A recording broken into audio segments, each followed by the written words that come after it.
This idea of health being the foundation of everything is where people need to start. So mental health, physical health, spiritual health. I won't go into details, but those are the three quadrants inside health. The second one is wealth, right? You need to be able to, well, in this case, wealth, we're just going to use it for money's sake. But when I talk about wealth, I talk about abundance, a lifestyle of abundance. You need to be able to create an abundant lifestyle. And that means you need to be able to have enough to be able to focus on yourself full time.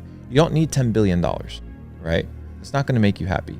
You need enough money that your full-time job now becomes developing yourself. Imagine, Sebastian, imagine for 18 hours a day, you just focused on yourself. Mm-hmm. No business, no house, nothing. Like it was all personal. You were just training on yourself. How far ahead would you be of any other person in any realm of human endeavor that you decided to pursue? You'd be so far ahead, it would be unbelievable. So the second one is this idea of wealth. Develop habits that allow you to create a life of abundance. The last one is focus on the things that have meaning and purpose, because a lot of people get caught up by the material bullshit. They get caught up by the system. They get caught up by the things of the world. And when it's all said and done, they die and they're forgotten, and the things that they've built crumble. And I know a lot of people listening, they have existential questions on eternity. They have existential questions on the future of life, and they have concerns. And I think that a fair amount of time of your life should be allocated to the pursuit of what is the meaning of life and why am I here? So I think you have to have health as your foundation of your operating system to continue keeping you alive. I think you need to have wealth, a life of abundance, so that you can be able to operate freely. And I think you need to be able to focus on the spiritual side, be able to focus on things that transcend the day-to-day. And I think that would allow you to live a life of purpose. I would say those are the three. The fourth is not necessarily meaningful, but those would be the three to answer your question. So for somebody that needs to focus, let's say, okay, so you have health, wealth, and then focus on meaningful things in life. Health, wealth, and purpose.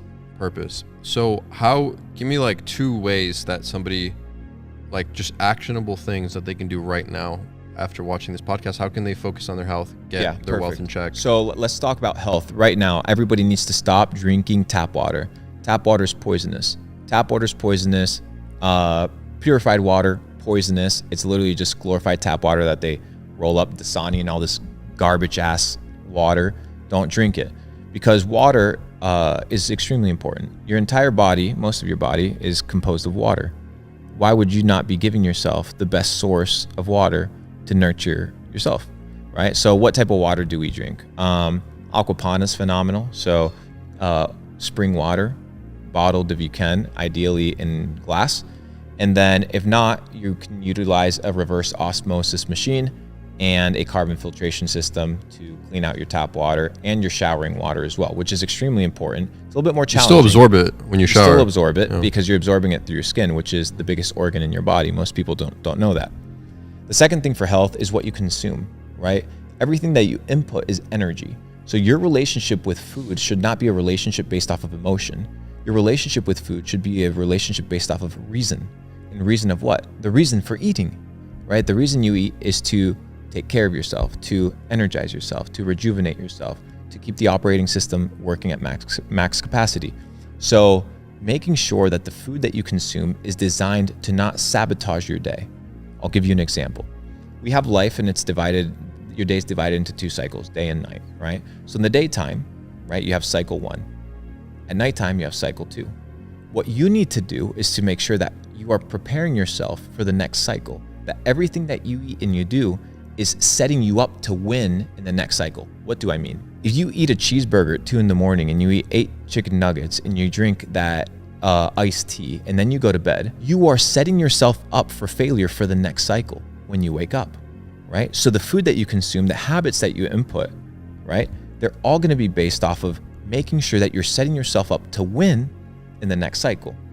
Does that make sense? Mm-hmm. Because people are they're like, dude, how can I move up in life? I don't know how to figure it out. But you keep self-sabotaging yourself. Mm-hmm. Every cycle, you keep fucking it up. It's like tire shoes, maybe you can walk. So it's about logic, right? And you don't have to view foods with emotion. I know it's a difficult concept. I know it's not easy, guys. Again, it's not supposed to be easy, but it's the truth, right? And people are easy to be like, well, that's crazy. That's too difficult. Everything is difficult at first. Everything is hard to do in the beginning. But you have to get used to it and you have to develop those habits and those patterns. For wealth, you need to know what money is, right? What is money? Right now, pause the video. What is money? Define it.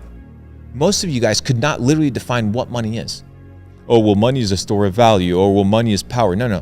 These are things that money can give you, or attributes of money. But what is money by definition? Who can create it? How much can they create? What gives them the authority, right? All these things, you need to learn them. You need to learn them. Why? Because if you're going to pursue money, you better understand that which you're pursuing. Most of you guys don't have money because you don't understand anything about money. You don't know what money is. Therefore, money eludes you. But if you want to attract money, you must first understand what it is. Second is to understand that for every action, there's an equal and opposite reaction, right? And I talked about this, right? And it's the idea of Newton's third law. Newton's third law dictates that for every action, there's an equal and opposite reaction. This happens in the natural world, but it can also happen and apply itself in our life. So people want uphill, we talk about people wanting uphill results with downhill habits. You can't have that. You need to choose what you want to commit to, right? You're going to commit to a shitty life or a great life. But this idea that you can achieve certain results in your life without putting in the specific requirements of work, right, is impossible. There are recipes and ingredient lists to a phenomenal meal, right? And in order for you to achieve that phenomenal meal, which you can, anybody can, right? Anybody can cook Gordon Ramsay's recipes. They might not be able to do it just as well because it requires experience, time, right? These are all factors that play into it. But you can follow a recipe and you might stumble your way to it, but you might have a similar product, right? You might have a similar outcome, and success leaves clues. And if success leaves clues, you need to figure out what that ingredient list is for your life and actualize it. So for every action, there's an equal and opposite reaction, which means that if you can control the actions, and if you know that you're going to receive an equal proportion for that which you put in, you're going to be able to measure your outcome, right? So focus on the input, and life will give you in proportion that output. People want the output. People want the money. People want the cars. But nobody wants to put in the fucking work. Nobody wants to put in the hours. Nobody wants to train. Yeah.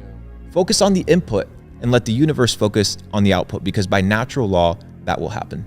So if you're in the gym, the harder you lift and the harder you try and the more dedicated you are, the better you're going to look. Why would you cheat? Why would you cheat yourself, right? Why would you cheat yourself from achieving your fullest potential? And it's not just going to the gym, right? It's developing a healthy lifestyle, because you can go to the gym, go home and stuff yourself with 2 fucking pizzas and drink some Mountain Dew. Doesn't mean you're doing anything, because it's not about getting jacked. It's about living a healthy lifestyle, becoming autonomous, and it's about lifespan longevity.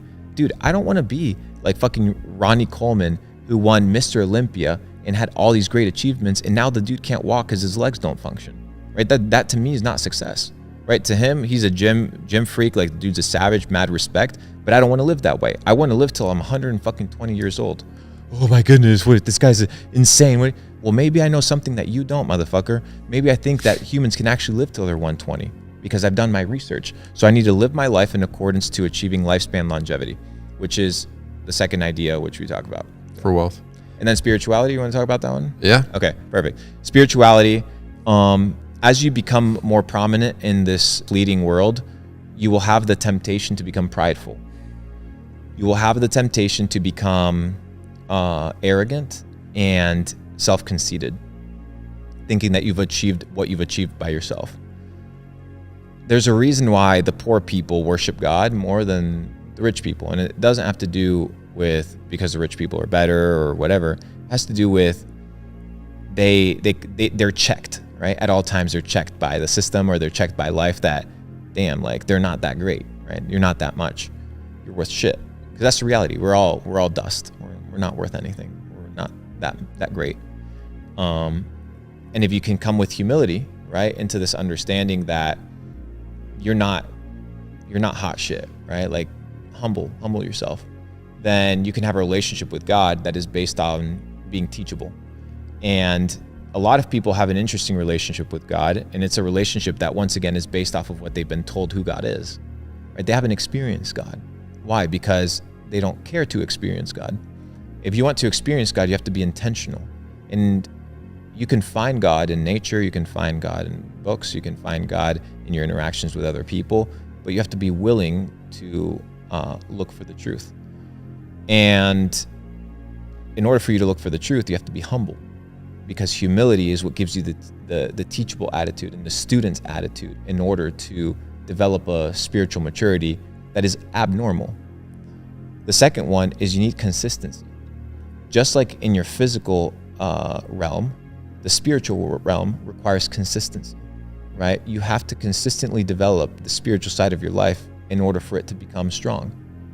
And when people are like, oh, Luke, how can I become like you? All these things are like, well, what do you mean become like you?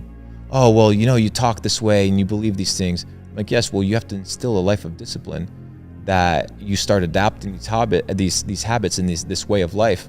And then inevitably, it'll just become who you are. So I think people need to focus on being consistent. And I think people need to focus on having a teachable attitude and being humble. And if you don't humble yourself, the world and God will. And most of you guys don't experience God because you're so occupied and busy and there's so much noise, right? Because the brain's like an antenna. There's so much noise. There's God whispers. So much fuzziness, right? That when God speaks, you don't listen because you're not aware.